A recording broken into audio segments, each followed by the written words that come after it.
Les choses ont quand même évolué depuis la génération de mon père. Moi, j'ai grandi avec un père acteur et je peux quand même faire la comparaison entre la place qui pouvait être donnée aux immigrés dans le monde de l'art ou de l'industrie du cinéma dans ces années-là, les années 70-80 et aujourd'hui, quoi. Donc sur cette première photo, je suis Yann Bojarski dans l'affaire Bojarski de Jean-Paul Salomé. On me voit dans mon atelier, dans l'atelier de Yann Bojarski, qui était l'antre de cet artiste, le lieu où il fabriquait ses faux billets, mais où aussi il a fabriqué les machines, le papier, qui était finalement le lieu dans lequel cet homme se sentait bien, pouvait s'exprimer, au contraire peut-être de la vie quotidienne, dans laquelle il était peut-être plus infirme, quoi. C'est en manipulant ces machines, en fabriquant ces faux billets à l'écran que j'ai eu l'impression physiquement de rentrer vraiment en contact avec ce personnage.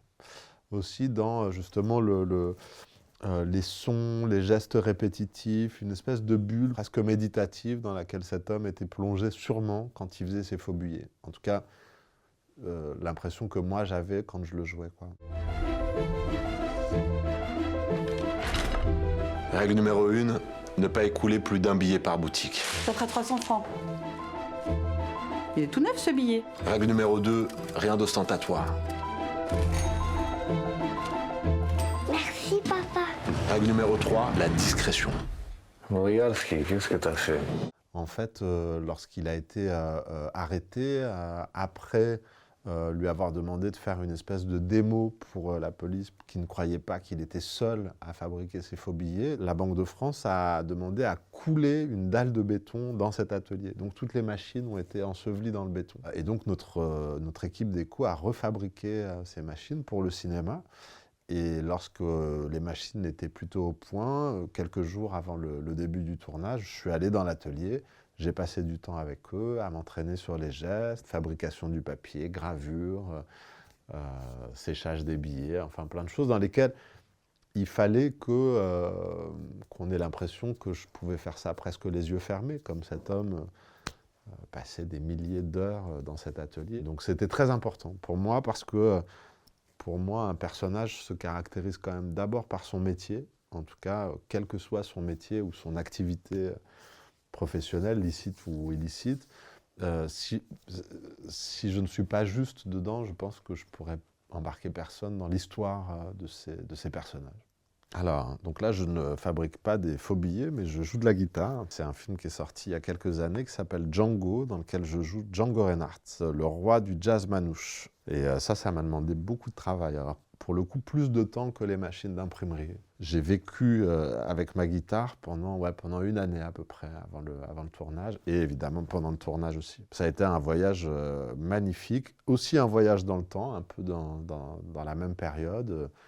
Enfin, un petit peu plus tôt, là, le film se passe dans les années 40. Encore une grande rencontre avec ce rôle et aussi avec une culture, pas seulement la musique, mais ce monde tzigane, manouche, qui m'a totalement adopté pendant qu'on a tourné ce film. C'est qui ce clown là? C'est Hitler. Elle est naze sa moustache. Naze, ouais. Pas comme la tienne. Je te présente le lieutenant Dietrich von Schultz, c'est notre docteur jazz. Goebbels veut vous voir jouer à Berlin. Non, j'irai pas. Si on perd l'appui de Dr. Jazz, on est mort. T'as qu'à leur dire, Django veut le même cachet que Clark Gable. Depuis le mois de mars, il y a eu beaucoup d'arrestations de tziganes. Mais s'ils n'obéissent pas, ils sont abattus sauvagement. C'est pas ma guerre, ça.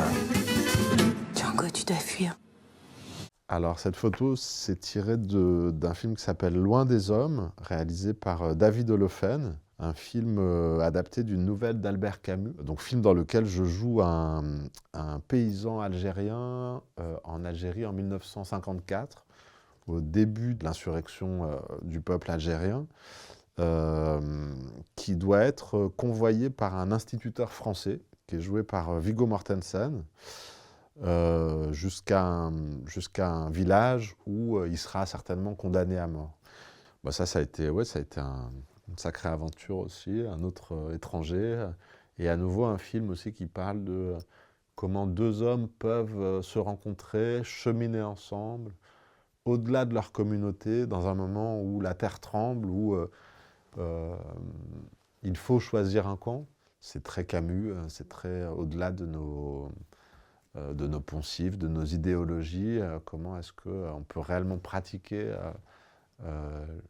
l'humain, quoi. Lui, pourquoi tu t'occupes de lui? Ne tirez pas! Jetez vos armes! Avancez vers nous! Main sur la tête!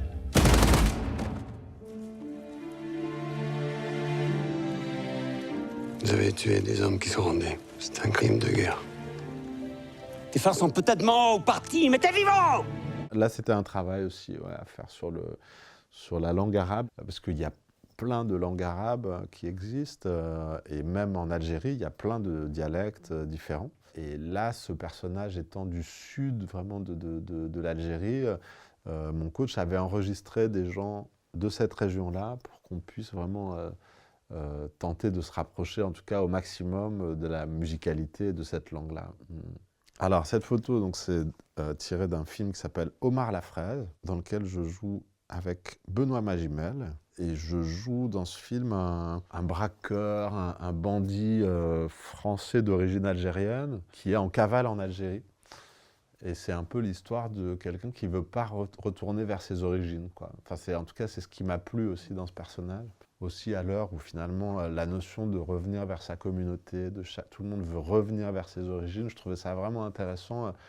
Un personnage qui n'a pas envie de parler arabe, que ça embête d'être bloqué en Algérie. Et c'était pour le coup, pour moi, l'occasion de renouer très fort avec ce pays, d'y tourner 3 mois. C'était la première fois que j'y tournais, c'était la première fois que j'y passais autant de temps depuis les années 80. Parce que dans les années 90, la décennie noire a fait qu'on n'a pas pu y retourner, mon père était menacé, enfin voilà, c'était un peu compliqué. Et ensuite, j'y étais retourné, mais que en des voyages de 24 ou 48 heures pour présenter un film et repartir. Et là, de passer 3 mois à tourner ce film avec une équipe algérienne, avec Benoît Magimel, avec les acteurs-actrices algériens aussi, et tout ça, ça a été pour moi une manière de reconnecter la prise avec ce pays. Et il y a des liens qui continuent encore aujourd'hui. C'est Omar. Il déprime, il veut rentrer en France. Mais tu crois que je vais passer ma vie au bord de la piscine où il n'y a pas d'eau? Il t'a dit quoi, l'avocat? Si tu bouges l'oreille, tu vas voir que tu vas repartir au placard. Omar, Roger, Wallah, vous êtes 2 légendes. Pourquoi tu me fais des clins d'œil quand tu me parles? Tu veux me baiser? Tu veux le baiser? Ça, c'est une des plus belles histoires d'amitié au cinéma que j'ai pu avoir à jouer et à vivre aussi. Où on était plongés aussi tous les deux hors de notre milieu quotidien, habituel et tout. Et c'était un grand voyage qu'on a vraiment partagé ensemble. Ouais. Et dans ce film, je joue le frère de Malik Oussekine. C'est un film de Rachid Bouchareb qui s'appelle Nos frangins, avec Lina Koudry, avec laquelle on est frères et sœurs. Et c'est un peu les quelques jours autour du moment de la mort de Malik Oussekine. C'est aussi l'histoire d'un anonyme, aussi, un jeune homme qui était mort le même soir, mais pour qui il n'y a jamais eu ni de manifestation, ni de commémoration. Et d'une certaine manière, le film a ce rôle mémorial de raconter l'histoire de Malik Oussekine, mais aussi d'ouvrir à tous les anonymes, et à travers ce personnage qu'on ne connaît pas, de parler de tous les autres, quoi. Donc c'est un film sur le deuil, sur la sidération, et à nouveau une histoire de l'immigration, tout comme l'affaire Bojarski, tout comme Django, tout comme Hippocrate, tout comme... Je suis très content, moi, d'évoquer la figure de l'étranger très souvent dans les rôles qu'on me propose, en tout cas. Monsieur et Madame Oussekine? Oui. Votre frère est mort cette nuit. Pourquoi vous nous montrez derrière une ville? Ouvrez! Monsieur le calme.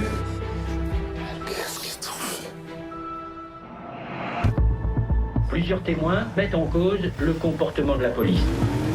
Je veux parler au commissaire. Mon unité, elle n'a rien à voir avec cette affaire.